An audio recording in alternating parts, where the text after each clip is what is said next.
students, I hope you're all good.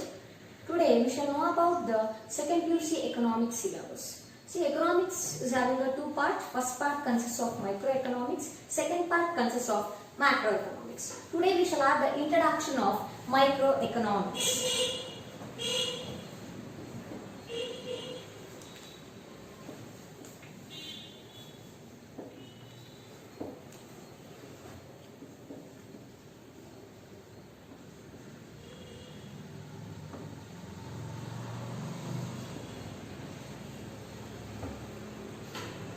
Each part consists of 6 chapters, so totally we will be studying about 12 chapters this year.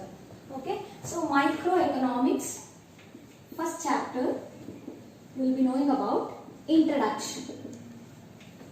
Okay, what do you mean by micro? Micro means we know that small or minute. So here in microeconomics, we will be knowing about an individual or a business. Okay.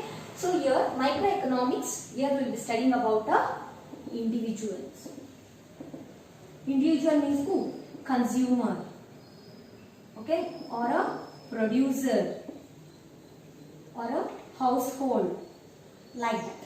So here we can say that microeconomics means it is the study of the behavior of individual economic agent in the market. So what are the concepts we will be studying here? It might be about a consumer or a supplier or a producer, like that. Okay, so let us know what we will be knowing in this first chapter exactly. First we will know about a simple economy. What is meant by simple economy? See, every individual is engaged in the production of some or the other goods. Okay, so as a result, these manufactured goods will be sold out in the market in order to get a revenue. This is known as what? Simple economy. Okay, and next we will be knowing about the central problems of an economy.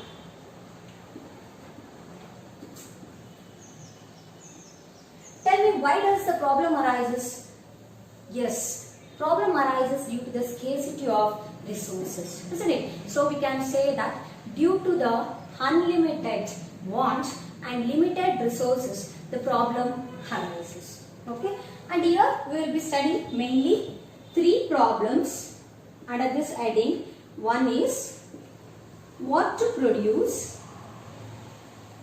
and in what quantities. Secondly, how to produce. Third one is for whom to produce. In further classes, we will be knowing in detail about all these concepts. Okay. Next, we have a concept called PPF, that is Production Possibility Frontier. See, this we have to understand with the help of diagram, example, like that. Okay, later on we will learn about that. But simply, we can say that production possibility frontier means the collection of all possible combination of goods and services that is produced by using the given resources, and a stock of technological knowledge can be called as production possibility frontier. Okay, then we have organization of economic activities.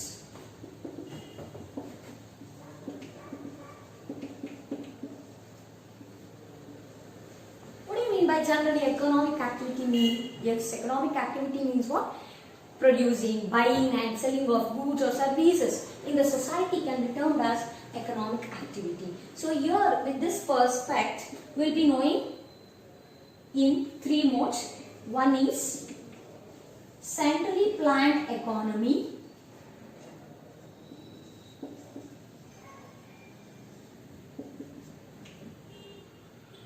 Next one is market economy. Third is mixed economy. What do you mean by central planned economy? Here, the production of goods and services is owned, controlled and operated by whom? By the government. The keyword government is very important here. And secondly, market economy means it is governed by private sector. In mixed economy, there is existence of both government and private sector. Means the production activities is owned, controlled and operated by both the government and private sector, we can take. Okay. Then in this chapter we will be knowing the concept of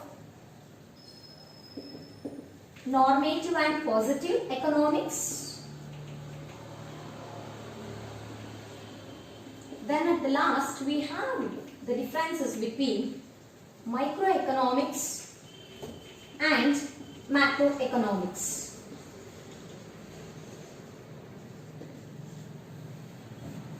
As I have said earlier about the microeconomics, now let's know about macroeconomics. See, macro means what? Large. Macro means large. ದೊಡ್ಡದು ಅಂತ ಹೇಳ್ಬೋದು macroeconomics. So macroeconomics, here we study about the large aggregate concept of the economy, like what? Aggregate supply, aggregate production, okay? National income, employment, etc. That is known as what? Macroeconomics. Later on we will be studying in detail about the differences of these two concepts. So this is what we are going to study in the first chapter of microeconomics. Now next let us start with the second chapter of microeconomics.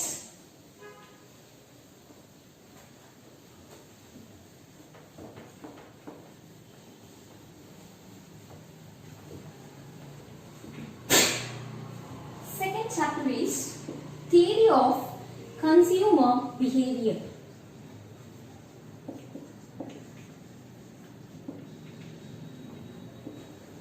Okay, the main word what is important here is consumer. Who is a consumer generally? Any individual who purchases goods or services for his personal use can be called as consumer. Okay, consumer has to decide how much to spend his or her income in purchasing of goods or services. So it depends upon the likes of a consumer. Likes can also be termed as preferences, and how much he can afford to buy the product or a service, then what is his income, etc. like that. Okay, so here we will be studying about main two approaches of consumer behavior. One is cardinal utility analysis approach. Second one is ordinal utility analysis approach. It's very important. Later on we will know in detail about that. What is utility means? Utility of a commodity means want satisfying capacity. What is utility? Anything that satisfies my want can be called as what? Utility. So we have two concepts. One is cardinal utility analysis and another one is ordinal utility analysis. What does it first mean? Or cardinal utility means here we can measure the level of utility in terms of numbers, whereas ordinal utility analysis we cannot measure that in terms of numbers. Okay, we can just give the ranking. We can use that for comparing. Okay, rankings will be given for this ordinal utility analysis. Next we should know about indifference curve and its features. What do you mean by indifference curve? It means the graphical representation of all possible combination of goods and services, okay, that gives the same level of satisfaction to the consumer can be called as indifference curve. Okay, it is having mainly three features that we will be studying later. Then we have a consumer concept, consumer budget, budget set, budget line concepts. Then further we will be having a concept of demand analysis.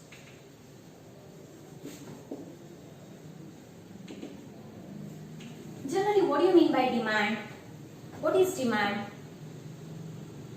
Yes, demand means the quantity of product what you want to buy. Okay, depending on the price of the goods, taste, preference, income of a consumer can be called as what? Demand. Okay, then we will be knowing about law of demand, which is very important concept. How do you state law of demand? Other things remaining constant. When the price of the goods increases, then the demand decreases. Demand of the good decreases and vice versa. This can be called as what? Law of demand. Next, we have derivation of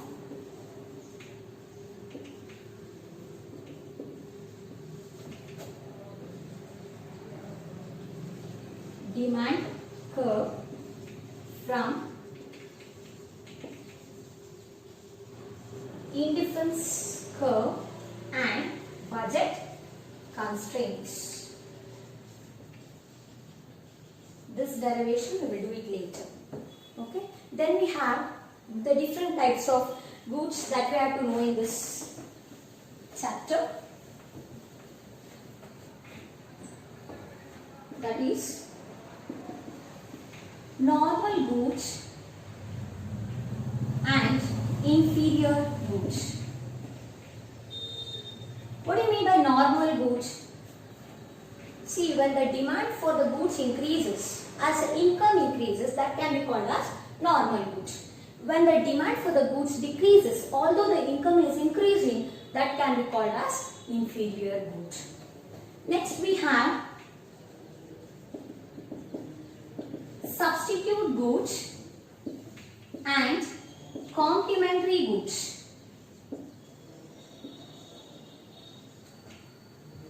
Substitute goods are the goods which can be played, which can be used in the place of others. Okay?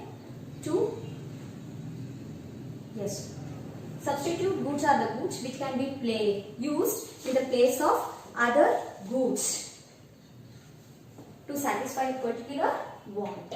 Whereas complementary goods are the goods which can be used together to satisfy the particular want. Here we will be using together, but whereas in the place of other as a substitute we will be using, so hence we call that as a substitute good. And next we have the concept of market demand. Next, elasticity of demand.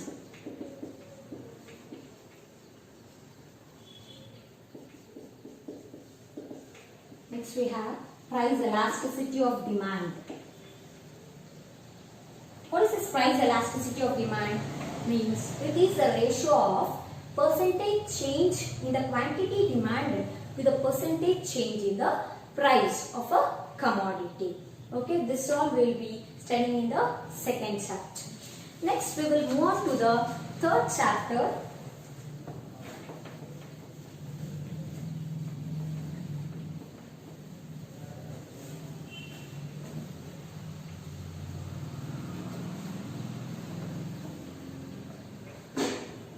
Third chapter is about production and cost.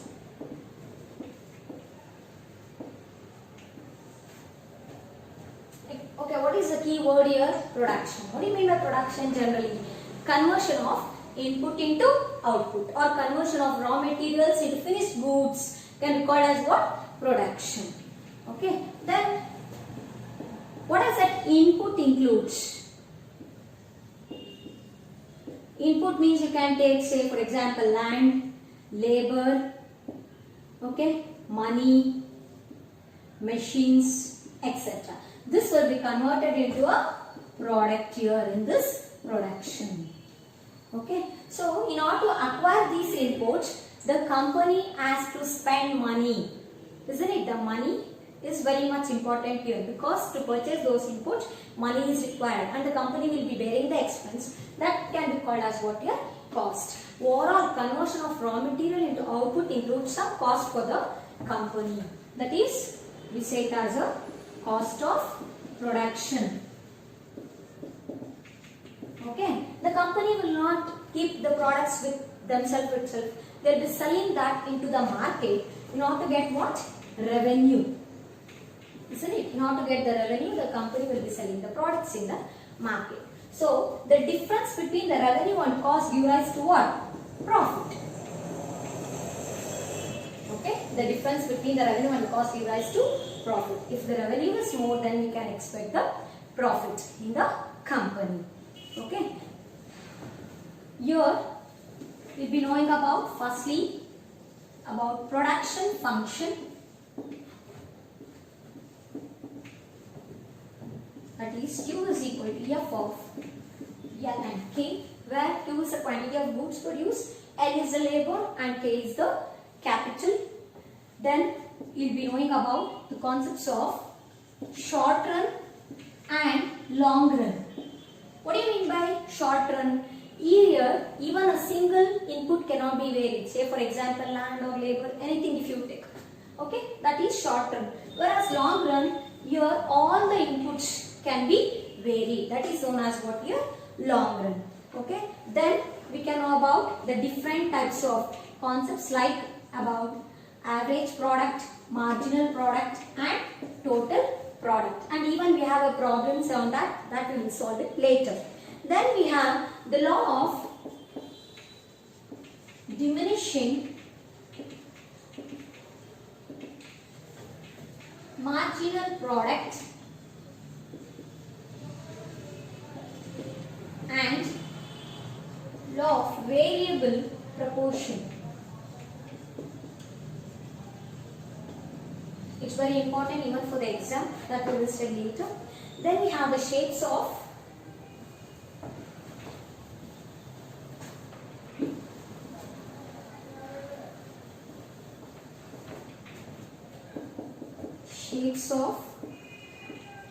TP, AP and MP curves. I know you know this total product, average product and marginal product curves. Okay. Then we have the concept of returns to scale. That we will be studying in 3 subtopics. One is increasing returns to scale, and the second is constant returns to scale, and third one is decreasing returns to scale. Then after this we have to know the concept of cost. So cost means here we will know about short run cost and the curves of short run cost.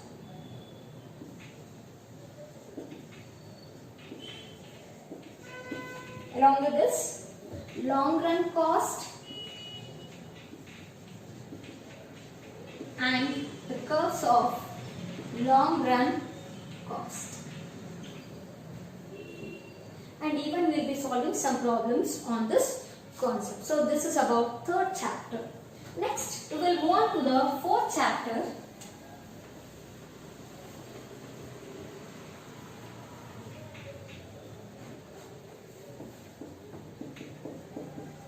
The theory of firm under perfect competition.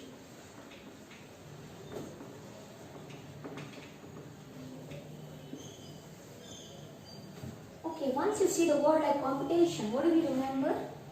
Yes, there is more than one firm in the market. When there is more than one firm in the market, the competition exists. Okay, so here we will be firstly knowing about the perfect competition concept. What do you mean by this perfect competition? See, it's a market situation where there are large number of sellers and buyers wherein they will be selling a homogeneous product of uniform price. That can be called as perfect competition. Okay, then we have the concept of revenue.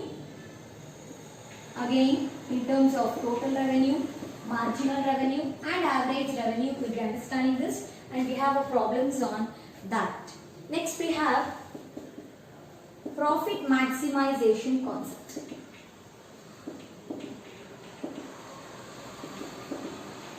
See, generally we know that every organization is having its main objective as what? Profit maximization. So what is profit then? The differences between the revenue and the cost give rise to what? Profit.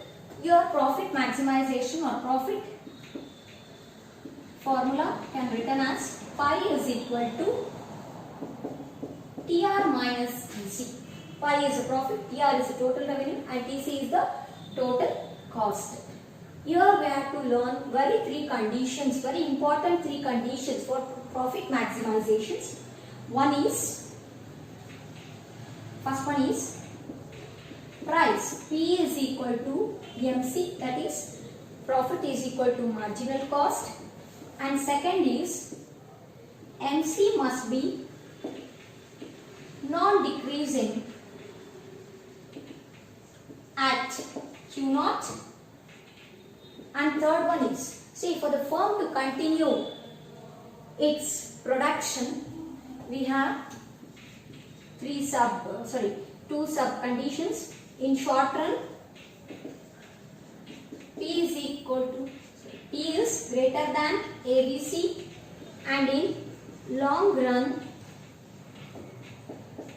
P is greater than AC. We have to prove this conditions for profit maximization. Even this is very important from the exam point of view, that we will be studying it later. Then after this, we have graphical representation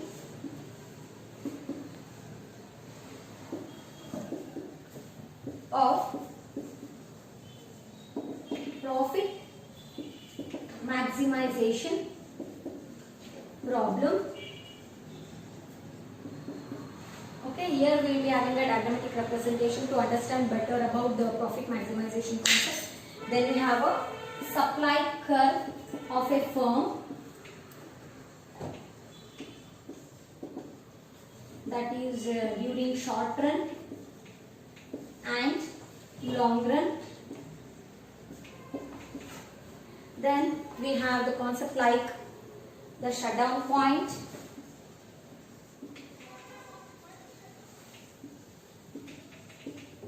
the normal profit, then break-even point,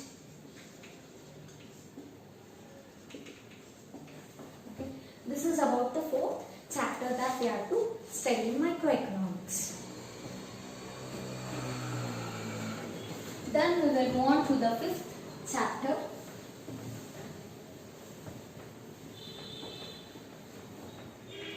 This fifth chapter is about market equilibrium.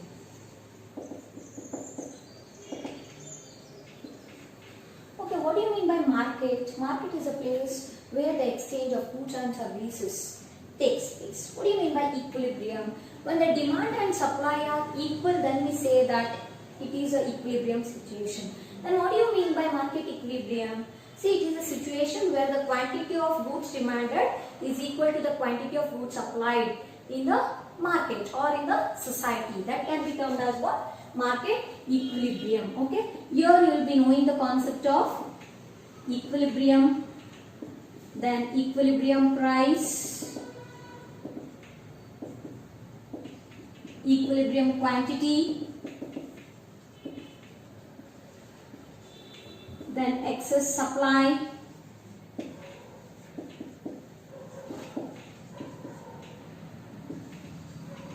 excess demand, like this. Then we will be knowing about the market equilibrium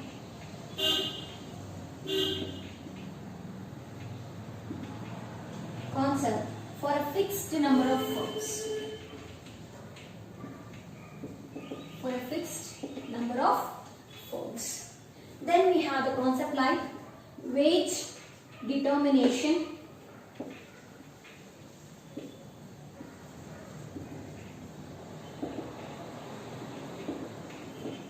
in the labor market.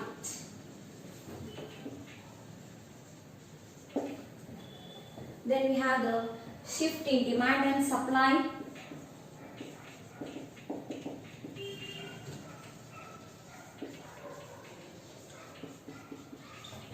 next we will have a simultaneous shift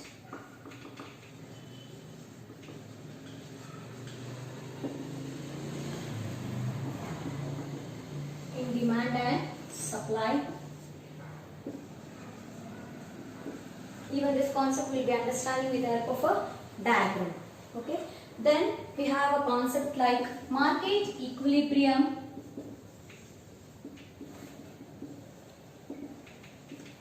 When there is a free entry and exit.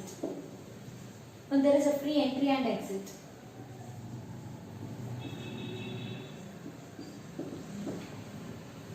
Then we will be coming to the application part of this chapter.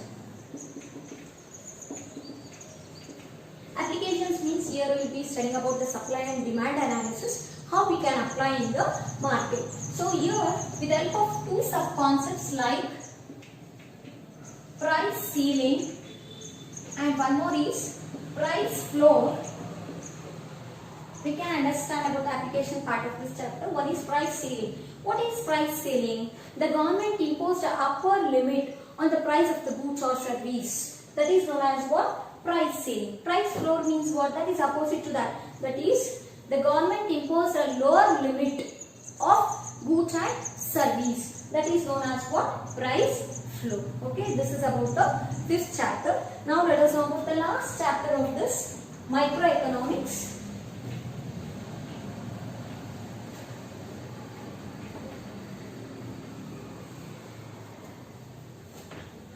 That is non-competitive market.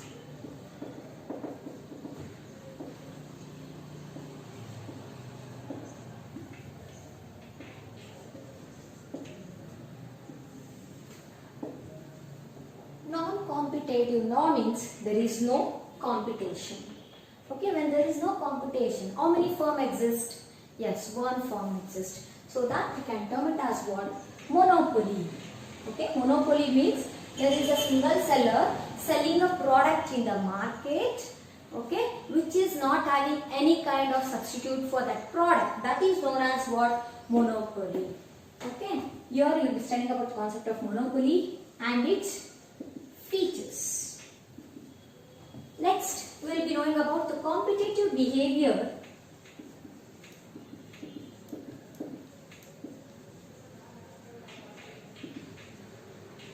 and competitive structure.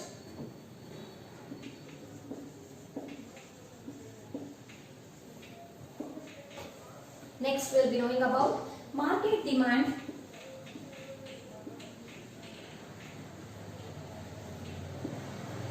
curve is the average revenue curve.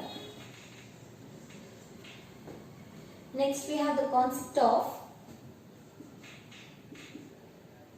total marginal and average revenue of a monopoly firm. Here we will be solving the problems regarding this. Then we are having a concept like marginal revenue and price elasticity of demand.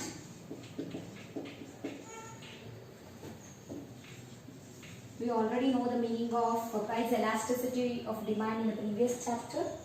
And we have a short run of equilibrium. Short run of equilibrium in a monopoly market. Okay, and then after this we will be knowing about monopolistic competition concept.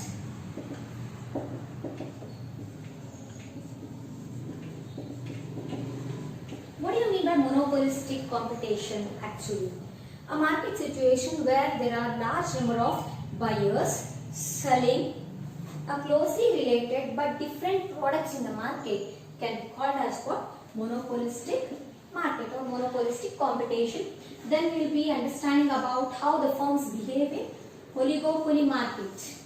Okay, what do you mean by oligopoly actually? A market situation where we have a few firms selling a heterogeneous or a homogeneous market, means it might be a same kind of product or a different kind of product. That can be called as what? Oligopoly.